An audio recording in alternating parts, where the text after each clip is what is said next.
Coming to you from Project 4 Studios in sunny Burbank, California, ArtSchool Records presents On the Green Couch.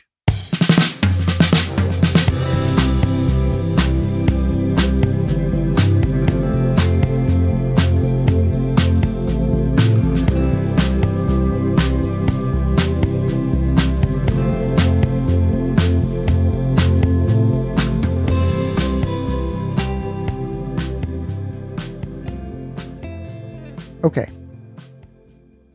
So tonight's episode, much like our very first episode, starts with a confession. On our very first episode with King Mala, my confession was that I liked Billie Eilish. On this episode, my confession is that our very first episode was not really our very first episode. Also, and this is not part of the confession, Bill is still not here. He texted me from the airport. He got a little delayed, so it's just me. So I had to come up with something for the podcast tonight. And I started digging around in some of our leftover interviews that we have in the pile, and I found our very first interview. It's our episode 1, our real episode 1. It was with an artist, SCOTT FROSCHAUER. He's an experimental street artist here in Los Angeles. He does some cool things with his art, and you'll hear that in the interview. He explains it much better than I can. But listening back to this very first interview, it reminded me of what it was like when we first started this podcast. And kind of keeping in that theme of episode 1, I figured I share a little backstory of how the podcast kind of came into being the podcast. So Bill and I met actually in ballroom dance class. He was preparing for his wedding dance. So he was taking classes. I got high with Chris Brochu and decided that I should take dance lessons. So that's where we kind of met. And I didn't talk to Bill for about 6 months because in this type of situation, I didn't dance with Bill. I was dancing with his fiance and now his wife, Aubrey. So I would talk to Aubrey. We started talking about music and she said, "Oh, Bill's a musician." I was like, "Oh, that's cool." So I walked up to Bill and I asked him if I could hear some of his music, and he sent me a SoundCloud link of like 90 albums. And I was blown away. The guy's great. I love Bill, love his music. So we became friends, and we would hang out and we would talk.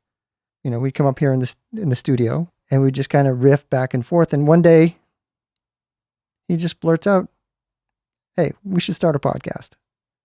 So I said, "Fuck it. Let's start a podcast." Because I contend that some of the greatest ideas, and conversely, some of the worst ideas, have been prefaced by the phrase, "fuck it." So I said, "Fuck it. Let's do it." So we had no idea how to do a podcast. We just started doing a podcast. So I called my friend Scott FROSCHAUER, who was an artist, and, you know, Bill's an artist. I said, "Why don't you come on up and we'll do our podcast?" And, you know, he said, "Well, what does that entail?" And I was like, "I don't know. Just come on up and sit on our green couch and we'll talk." And at the time, we didn't even have a name for our podcast. You know, we were still trying to figure things out, but fuck it. Let's do it. So we sat down with Scott and did our first interview, our episode 1. It was not very good. It went on for way too long. I mean, like anything else, you know, when you first do something, it's terrible. But I remember as we were finishing up the interview with Scott that it was cool. You know, it was nice to have someone come in and sit down and you kind of get to know them, or you get to talk about what they're about. So about a week later, we had King Mala come in, and you know, Bill and I had that first episode under our belt, and the King Mala episode went a little bit better than our interview with Scott.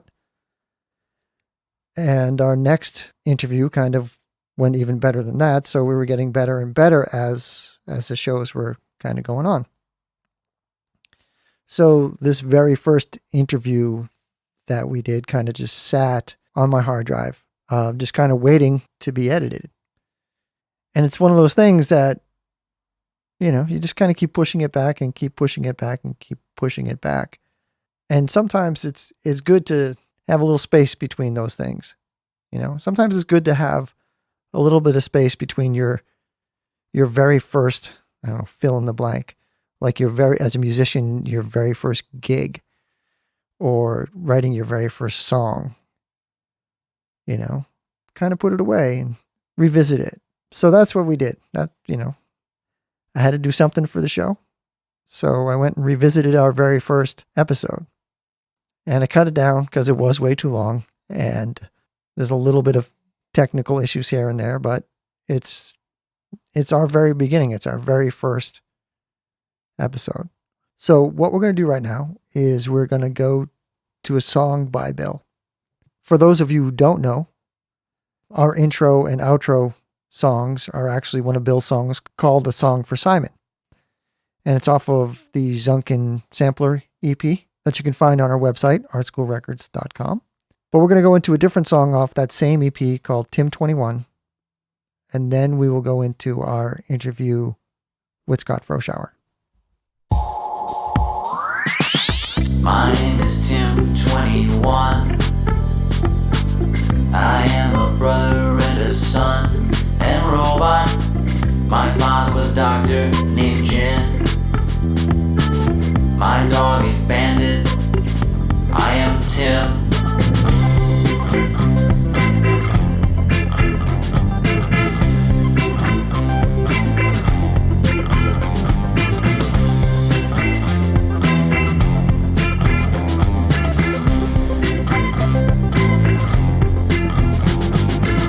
My name is Tim 21. I am a classic companion robot. You activate my empathy chip. Gonna live with you under issue 6.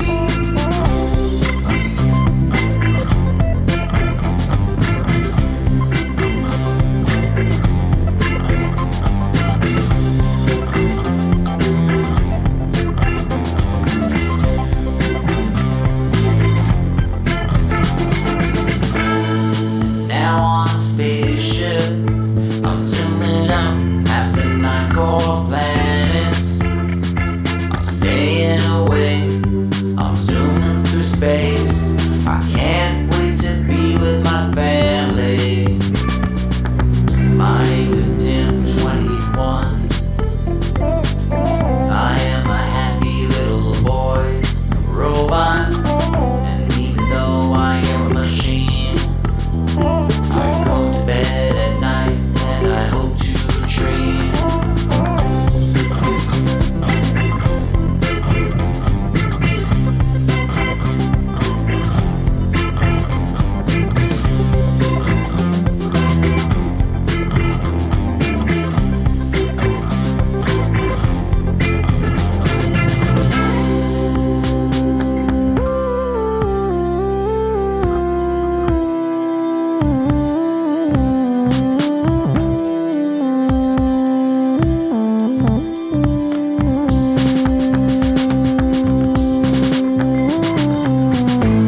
My sleep is a darkness, a pausing of circuits. I am not unconscious. It is an absence of presence, but I know that there is some place I go.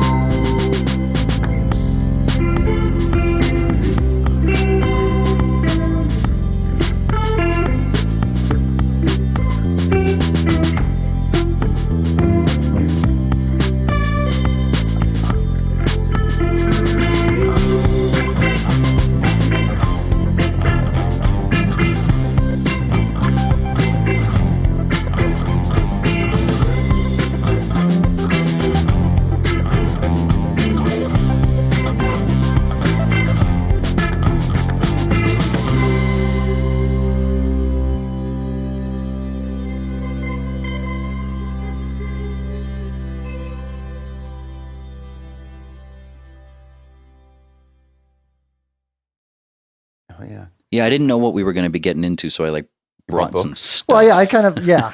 No, and I thought you guys would be a good match because, well, Scotty is an artist and he has his own art school Records. thing that he went through, but Howard, Going to get into go some ahead and copyright issues here if that's the case. Because it's like, to me, like Scotty's work is probably the most subversive for a specific reason, but go ahead and explain. I dropped out of art school. Dope. So I went to University of Colorado to study aeronautical engineering because it was the hardest aeronautical engineering school in the country. And I was like, I am going right at this shit.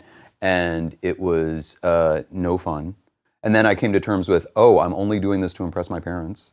And like all of us, had that kind of breakdown after like a semester of engineering school. And I was like, what do I want to do? And I'm like, not this.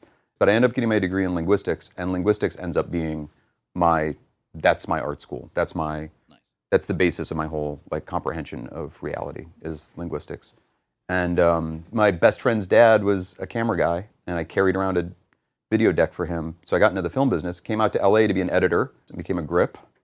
And that paid my bills and made me a lot of money for a very long time. And then I went to Burning Man. Burning Man taught me that I could take these skills that I learned as a grip and apply them to making big art. Yes. And so then I started making big art. And How big are we talking? Really big. Like Richard Serra big? Or? I've got pieces that are bigger than Richard Serra pieces that I've built. Right. That's kind of like a statement like Manute Bol is like. Yeah, totally. But like I do a whole different range of materials. Like one of the pieces that I fabricated was a 40-foot tall water drop made of aluminum pipe that went to the Académie Française in Paris, across from the Louvre. So that one's pretty impressive. Like Burning Man, you build a lot of stuff. You got a lot more slack at Burning Man because the rules aren't as stringent. So, as opposed to something that's going to be displayed sort of in a permanent collection in a city or something, or just public that the public's going to interact with. So you get a lot more leeway. Yeah, so I suppose when like the main facet of the event is an enormous burning effigy, Yep. There's probably other concerns that they've got going on other than like is somebody going to get a splinter on Yeah. that? Yeah. No, that's the thing. And so I built large-scale burns, and now I actually mentor large-scale burns. So I leave tomorrow. This is my last day in the default world. Tomorrow, I leave for Burning Man for 10 days. So then my current big project, the thing that Raz, I think, is talking about, the subversive stuff, is a couple years ago I helped a friend build a 32-foot tall wooden owl. fuck. Giant owl. Spiral staircase was the body. The head was on bearings, so you could walk up inside the head and you could push the head around. The staircase is within the body. Yeah, so the body itself was a spiral staircase encased in it. It's like the Owl of Liberty. Yeah, the Owl of Liberty. And you get up, it was actually called Mucuro, which is the mascot of Puerto Rico. And so you get up into the top and you could actually spin the whole head and look out through the eyes. So if you wanted to build that and put it in Griffith Park, the owl itself might cost you $100,000 to build, but like the engineering, all the compliance with the city, the permits, all that kind of stuff could cost you $200,000 just because it's so, all of these other things, like is somebody going to get a splinter on it? Is it going to fall on somebody? All these things that you have to worry about when you come into this world, all this bureaucracy that you have to deal with. And so one of the things I started looking at was street signs. And so street signs are traditionally negative language. Do not enter, no left turn, stop, wrong way. Like the language within them is negative language. It's telling you things to not do for the most part. So I started considering, well, what would these signs look like if they said things that you might do instead of telling you the thing to not do? Because if a sign says no left turn, you could pull into the middle of the intersection and turn off your engine, and you still, complied with the sign. You haven't turned left. But like no left turn is just this one tiny little slice of thing they're telling you not to do, but it leaves the whole rest of the world open. Instead of saying, do this thing, which could then, lead you to, a direction you should go in. I like to say this thing of like, if I say I don't want to go to Cleveland, that leaves the whole rest of the world open. But if I do say I want to go to Baltimore, now I'm going somewhere. So it's kind of like a constructionist worldview versus a destructionist worldview. A destructionist worldview is I don't want to go to Cleveland. But a constructionist worldview is I do want to go to Baltimore. So the concept was, how can I take these negative signs that are kind of destructionist and turn them into constructionist? And so some of my signs might say things like breathe, or they might say things like you're okay, things that are reassuring, but also just positive directions on how to operate rather than how to not operate. Right. He has a start sign as opposed Start to yeah. as opposed to stop. And so it's a red octagon, looks like a stop sign, but it says start. So it's, positive constructionist language rather than destructionist. So what I do is I fabricate these signs to Department of Transportation spec, and I install them to Department of Transportation spec. And I used to do that illegally. I would just put them up. I had one that said relax. It was a yellow diamond that said relax that I put in the middle of downtown.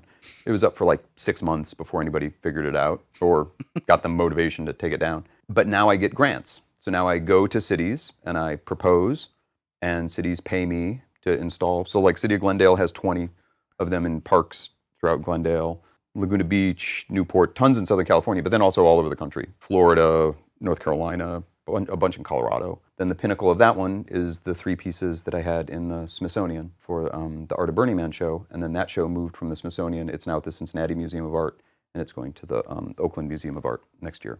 And to me, the subversion is that using the exact specs and the exact everything, fabrication, Installation technique, it forced them to not have an excuse, to go, well, because that would be the excuse. Well, it cuts through the bureaucracy. That's yeah. the key. So it's like all the rules, and you play by all the rules to the point of like that they can't come up with an excuse not to.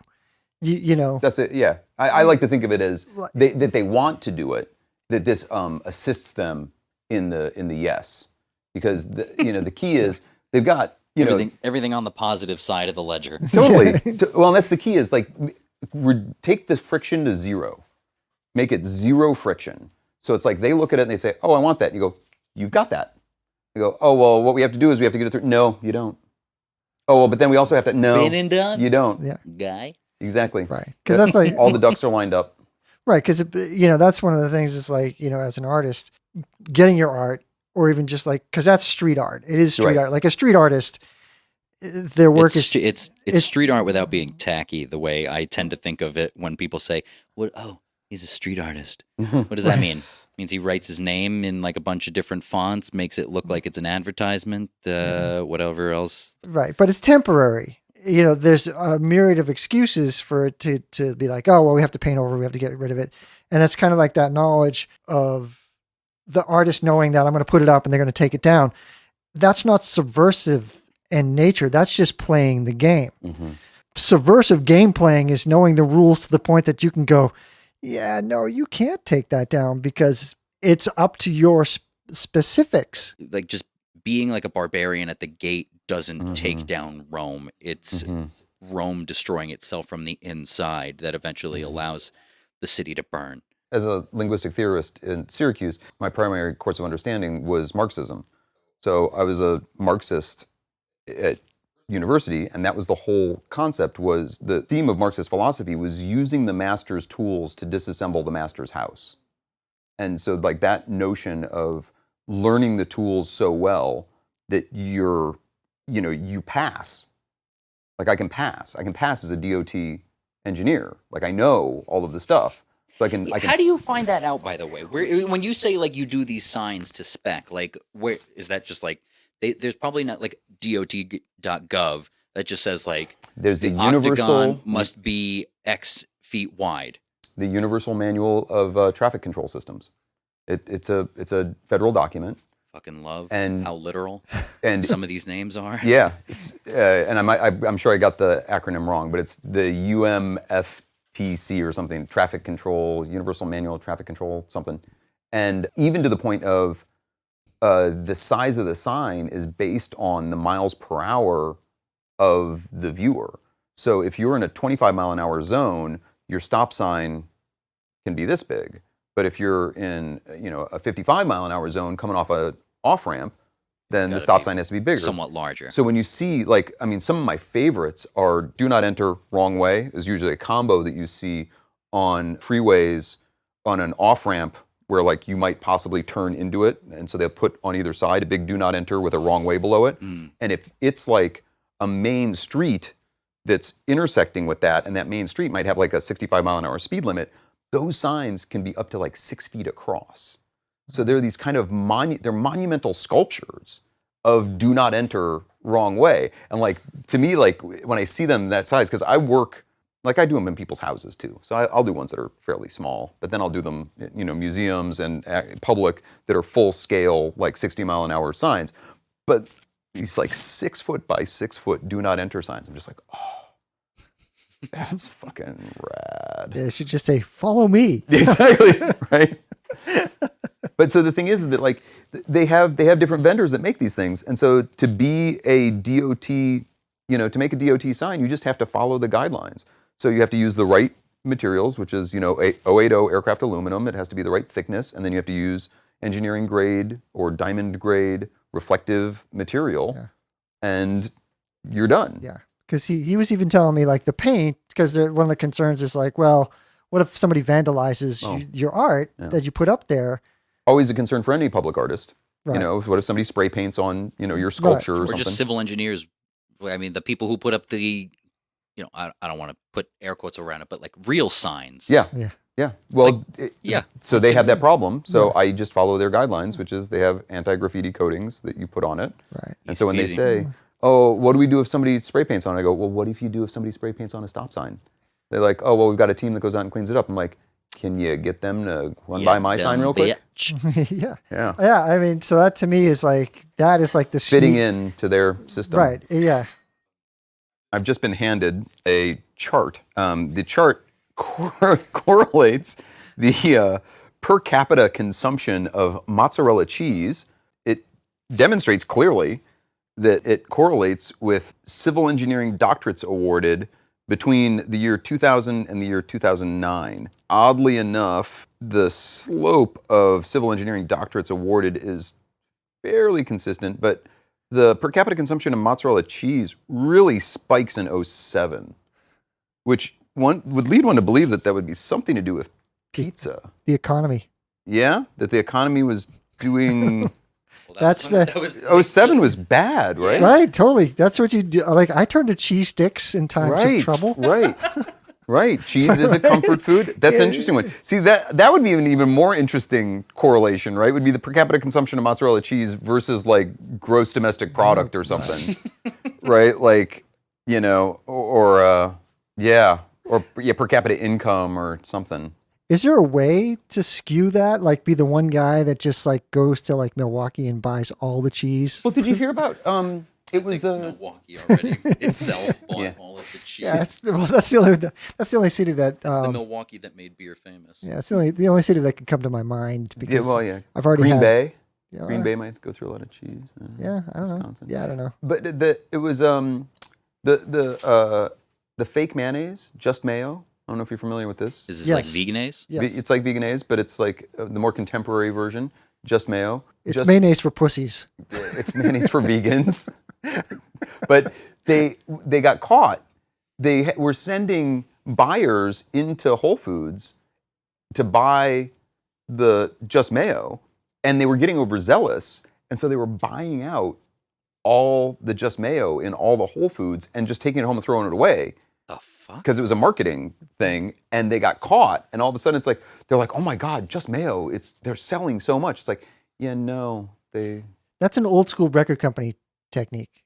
Oh, okay. Yes, back in that's what they would do is record companies would release an album. Let's say Right. Send people in to buy it. not even that, they would just outwardly write a check and buy all the records back. Oh, you sold all of them. You sold out. Yes. Wow. That was because initially Billboard magazine would be on record sales, so that's what they would do. That Yeah. I mean, so far as it operates as a piece of advertising, I suppose that's a reasonable thing. But it's just like at the end of the day, it's a Veganese business. Yeah. But I mean, that's like, Not just that I'm- using some old school, like, record company techniques. But like, really, is the market for Veganese so vast? It's not the 1970s of albums over here where it's like every great album is like coming out simultaneously. It's like, how many Veganese options are there that you got to come up with these like bullshit tactics to inflate your sales numbers in order to create an advertising scheme? Well, yeah. It's like when you sign the band The Outfield, and you're like, oh no, these guys suck. So let's buy all their albums, and then make them Look at people all the think they're baseball good. songs they wrote. So Wait a sec, did This they? English band writing all of these baseball songs. do you remember The Outfield? I don't think they did any baseball songs, did they? No, they didn't know. They was no. I remember the thinking- one song. You're thinking, John Fogerty. You're thinking John Fogerty. The Outfield, No, like I thought they have what's the song? I just wanna use your love tonight. That's the outfield. that's right? The Outfield. I thought that there was a thing about that. Is that about like, baseball somehow? How's that about baseball? Is that about I like just stealing wanna second? use your glove tonight. Tonight! Oh my God! I made that's a what love happens, glove like- joke like- yesterday. That's what happens. Like you sign like a band like that, and you're about like, Reggie oh Jackson, man, isn't it? now we got to like recoup. Let's fool the masses into thinking. Well, that- kind of like a bad movie when you know it's a bad movie and they spend all that marketing money to try and make all the money just in that first That's weekend. how you know it's a bad. That's how you know it's a bad movie because they know it's not going to have legs because as soon as anybody sees it, they're going to come back and go, "Oh my God, it was a terrible movie." Yeah, I worked a little bit in entertainment. This is me doing air quotes, journalism. audio podcast. Got to use audible Audible visual. air quotes. But yeah, no, traditionally terrible movies are released in January through March. So anything that's released after December up until like April, it's horrible because that's what they do. It's a dumping ground Oh. because, they've already done the whole, everything's for your consideration. Right. All the Right. They're not going to get any Academy Awards. There's no reason. So like, so every, I don't know. Vincent D'Onofrio movie is like released in January. I don't know. That was just Vincent D'Onofrio sounds like a funny name. should we start a list of like people that this podcast has alienated, like the outfield, Vincent D'Onofrio, like Vegan A's. Vegan A's, right? So Vegan A's. far, That's Vegan A's. that's mayonnaise for pussies. that's mayonnaise for pussies. Oh my God. I'm not gonna like try to alienate any other artists. But I've been on videos where it's been like that scene in Apocalypse Now where they're like, with like nobody's in Who's charge. in charge? Nobody. Yeah. But I've been on this. Who was the worst? Yeah, I'm not gonna say. Who was the second worst? I can't say. No. Do you actually have a worst? That you Oh think of? yes. You know, There was a the Dr. worst? Dre video that I did 26 hours, and I got the 1,000-yard stare at 4:30 in the morning. Yeah. You Well, remember what song? I have no idea. It was. What's the 1,000-yard stare? You Well, just can't. You just yeah, can't. You can't even focus. You can't move, and you just stand in the middle of the room staring. And I had guys going, "Okay, you okay?" And I just didn't know what was going on. And we were in the 25 and a half hour, and I was just. Yikes. I'm sitting there with like just a pile of cable between my legs, going, "I just want to die right Do You're you an remember what electrician? year this was? I don't. You could probably find a pay stub and go, oh, yeah. I mean, Ja Rule still owes me $500. Just But saying. just saying.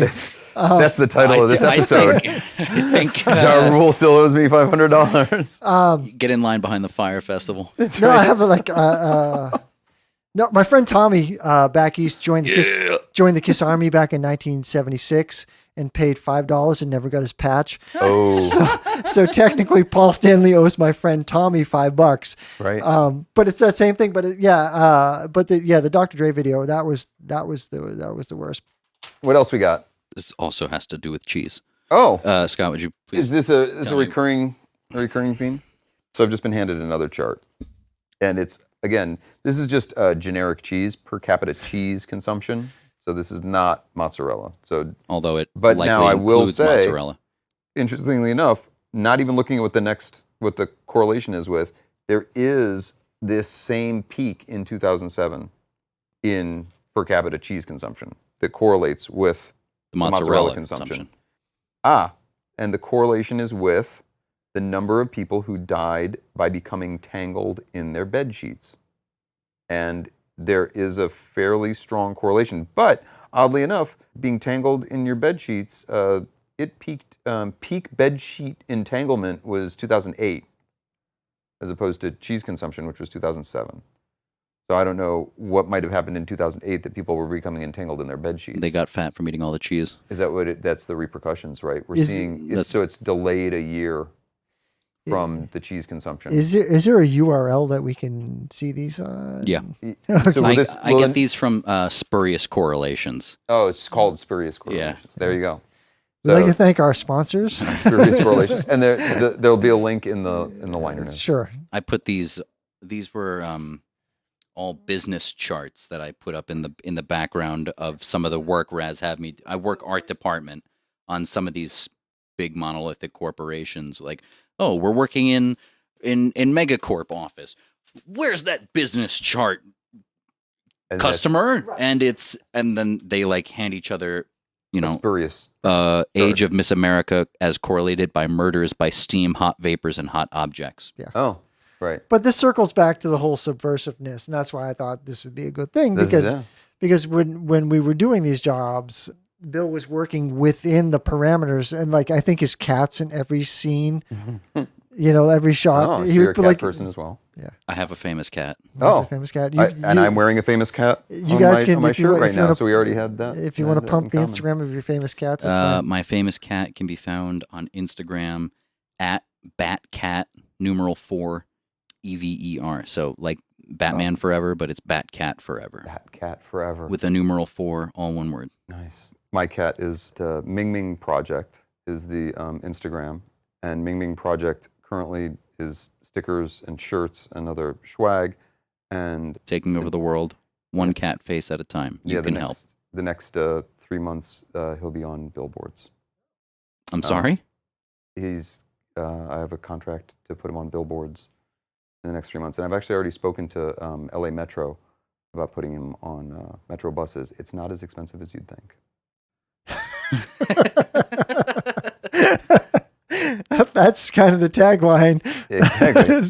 So all the proceeds that go from selling the stickers and the shirts and the other swag from the Ming Ming Project goes directly into putting Mingus is his real name. His street art name is Ming Ming, but putting Mingus in advertising. So replacing the concept being that advertising is inherently alienating. Advertising starts with the notion of you smell so that you will buy this deodorant. But the core conception in all advertising is you need to be alienated from yourself so that we can then get you to buy this product that would theoretically reunite yourself with yourself. This is wonderfully purposeful.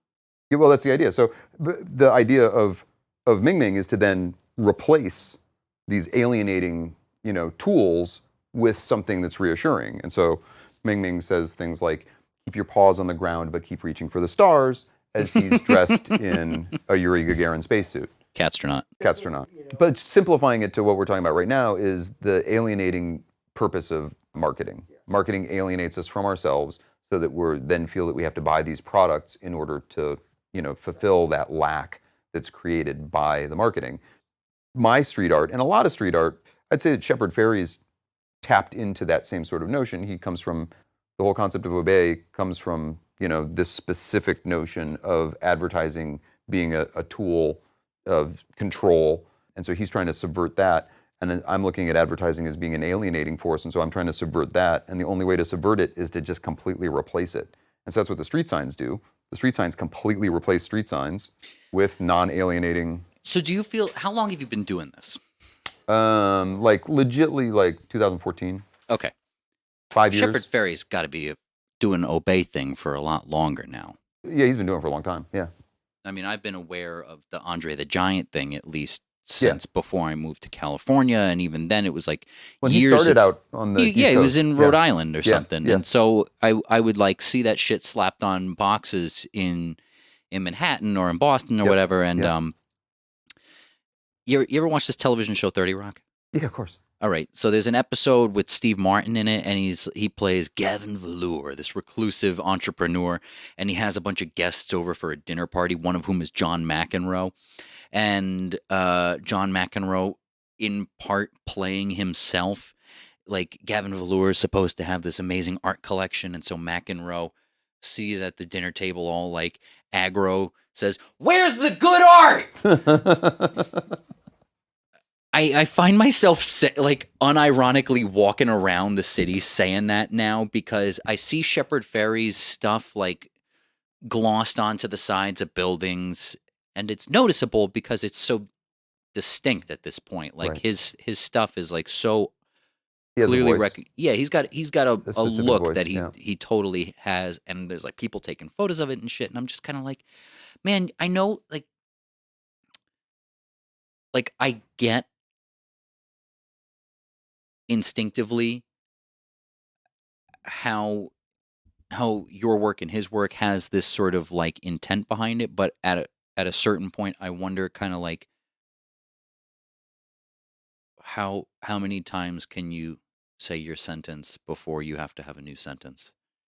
He's been sort of like harping on this thing, and now it's kind of become like when you get like William Shatner doing the Priceline commercials, and he's like William Shatner playing William Shatner. He's kind of like this inflated version of himself. Like I worked at the Newberry Comics warehouse for a few years back east, and they sold a crap ton of Obey clothing, where he does this thing that fucking just like irks me. They get like, all right, let's take like the Slayer logo, but we'll make it say something like about, it's just like a brand on a shirt now.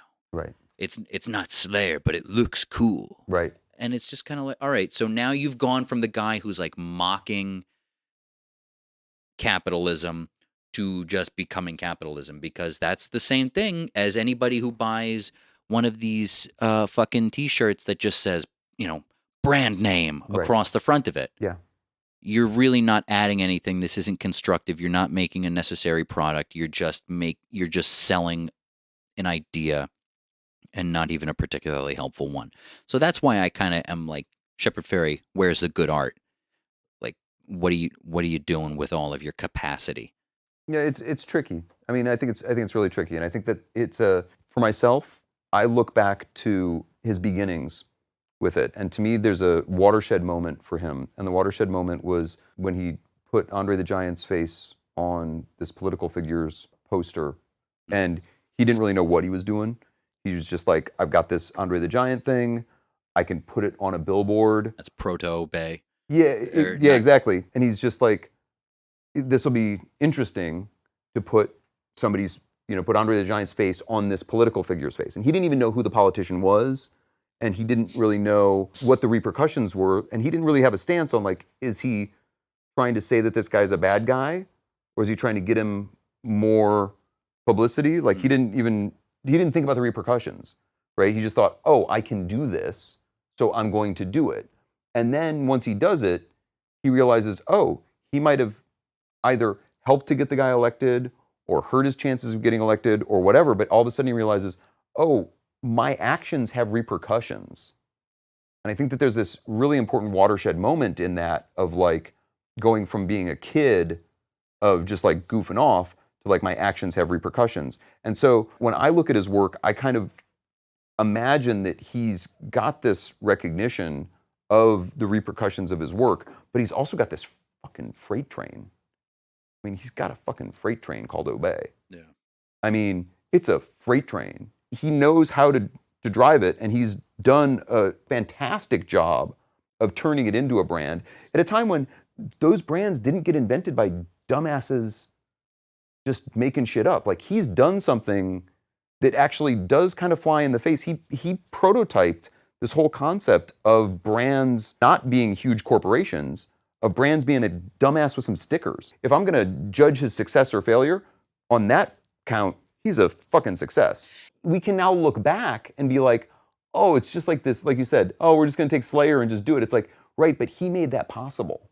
He made that possible, that just dumbasses with stickers could become brands in the face of Ford, Levi's, Bear, IBM. They were these solid monoliths that were unassailable. And he's like, I'm just some dumbass with stickers, from that respect. So then looking at, okay, where's the good art, right? The good art is, from my perspective, he's doing work for disenfranchised communities. He's taking this sort of vacuous capitalism and turning it, he's using that as the coal in the engine of philanthropy. I'm in an exhibit right now called Wide Open Walls in Sacramento, and he's in that show as well. And so it's mostly muralists and graffiti artists, and I've got some of my signs in that. He did this piece like, I don't even know, maybe 10 stories high of Johnny Cash. And it's about incarceration, because Johnny Cash, he was about incarceration. He was about people being put in prison. And he was about, oh, once you get out of prison, you're like persona non grata. And Johnny Cash was like, no, I have lots of friends who go to prison and they're normal people, and like normalizing getting out of incarceration. And so, I'm glad that there was a point to putting a famous person in a picture. right. Well, you know, so he's got this giant piece in Sacramento about Johnny Cash and about incarceration. And it's like, Yeah, where's Folsom? Is that up there? right, that's the whole thing, right? So Yeah. it's this whole Folsom kind of thing. And it's like, okay, it's tough because not being in his shoes and not knowing, okay, what is the best way to take this fully operational Right. battle station I know I'm and fucking- put it to work, right? Like, I'm, what like, do I sitting aim here these guns going, at? like, no, totally. And I'm with you. Who's It's- this fucking guy? Yeah, exactly. You know, like, It's Monday morning quarterbacking and whatever. the Like, hell does he care what I think? I'm just no, some totally, schmuck. Like, totally. But I'm with you on the, you know, where's the good art? And it's like, okay, well, I can dig that. You know, like I can be on that side of, you know, I can criticize a lot of what he does. But then until I get up and do it and put myself out there, because a lot of people can say, well, you just do those fucking stupid street signs. And I can't defend how stupid my street signs are. They say breathe, right? They you know, they're you know, important thing to remember to do. right, though. exactly, right? Like, you know, it's like I can sit here and I can explain how it's insanely political and insanely subversive, the work that I do, because the work that I do to me is about self-connection and about self-empathy, and that self-empathy is the beginning point for then having empathy for others, and having empathy for others is an insanely political position, because once you start having empathy for others, then you start moving into all sorts of other concepts, right? And that's, you know, that's me, some of my Marxism coming out and stuff like that. But I can sit and talk to you about that, but you don't necessarily get that by looking at a sign of mine that says breathe. Before you get going in the morning, say to yourself, quote, "Today I'll meet people who are meddlers, ingrates, bullies, cheaters, envious, and antisocial people. All of this happens because they don't know the difference between what's good and what's bad." That's from Marcus Aurelius' Meditation. So tomorrow, before I leave, the reason I'm leaving tomorrow and I didn't leave tonight is because tomorrow I'm going to City of West Hollywood. Yo. They are, They it love says me there. on the agenda, their plan is to approve my project, which is for 2 sculptures in the median of Santa Monica Boulevard in West Yeah. Hollywood. Them's a good median. Right? It's a good median. They're neon versions of, they're oversized neon versions of 2 of my signs. They're going to go in the median of West Hollywood, Santa Monica Boulevard. I'll give WeHo this. They're good on their art. They have an their- arts council. Their public art is on point. Yeah, they've got somebody who thinks about it. Most other places don't have some, like Glendale, one of their problems is they don't have somebody in charge of their public art. Glendale, get on it. And well, but they've got my art, but that's because, you know, I've been banging my head against them. But you go to a lot of cities, Laguna, for instance, great public art because they have like an arts commission. Has LA not got one? LA's very, you have the neighborhood council system. I don't know if you're familiar with that. Yes. Yeah. So You poop on somebody's lawn once, you're familiar with the neighborhood like council. I'm just saying, we'll just leave it at that. But continue. I'm please. just saying the neighborhood council system. Okay, in the so city of it's Los like Angeles. if you want to put up a sculpture in MacArthur Park, you got to talk to some sort of smaller organization. You don't go to City Hall down at Grand Park. Well, it's tricky. It's a big, you know, it's a lot of bureaucracy to go to City Hall. And then if you go through the neighborhood council system, you're dealing with the actual locals who are elected, you know, locally. That's the whole point. So I got to go talk to Mitch O'Farrell. That's my guy. Okay. His office is across the street from me in Echo Park. Oh, okay. So, but these are people even without an office. These are just volunteers. Like you could run for the neighborhood council. Like that's just really. Gonna change the future. That's right. That's right. It's amazing being involved. So I'm on the neighborhood council in my district. But so the neighborhood council system, which Yo. is the bureaucratic system of the city of LA, introduces you to what the insanity of the public is. Because the public comes in with their issues. Oh yeah. And you listen to the issues the public has. Democracy is a scary concept when you actually see who these people are that are voting. Where can folks see your signs? Oh, well, my website is SCOTT FROSCHAUER, SCOTTFROSCHAUER.com. That's my We will website. link to that in the show notes. Yeah, and Scott Froschauer, or S. Froschauer Art is my Instagram. Infinite Clearance is my merch Instagram account. Dope. Ming Ming Project. I did see something on Channel 4 that you're doing something with the hats that have the removable. On Channel 4? Yeah. I didn't know about that. I was getting a haircut. Oh my God. So I license the designs to lots of people. Like, for instance, I licensed one of my signs to City of Palm Springs, and they made it the logo for their 20th anniversary of public art in Palm Springs. And so now they do shirts and mugs and all sorts of stuff. So, but I also licensed it to this company, Canopy Hats, which is an amazing company. They do a really high quality recycled material baseball hat that has the soft Velcro is the whole front of it. And then you can get patches with whatever you want it, including like, they've got, all sorts of stuff, but you can imagine like NBA teams or whatever, and my signs and all of these other artists. And so you buy one really high quality hat, and then you can just change what your hat says. But yeah, Canopy Hat. Scott, thank you for taking up a nice space on the big green couch. Nice couch. Yes, a nice couch. So, yeah. And Bill is going to play us out. What does that mean? What does that mean? Play us out. Play us I don't know what that means. Play us out, Bill. Teleprompter is wrong.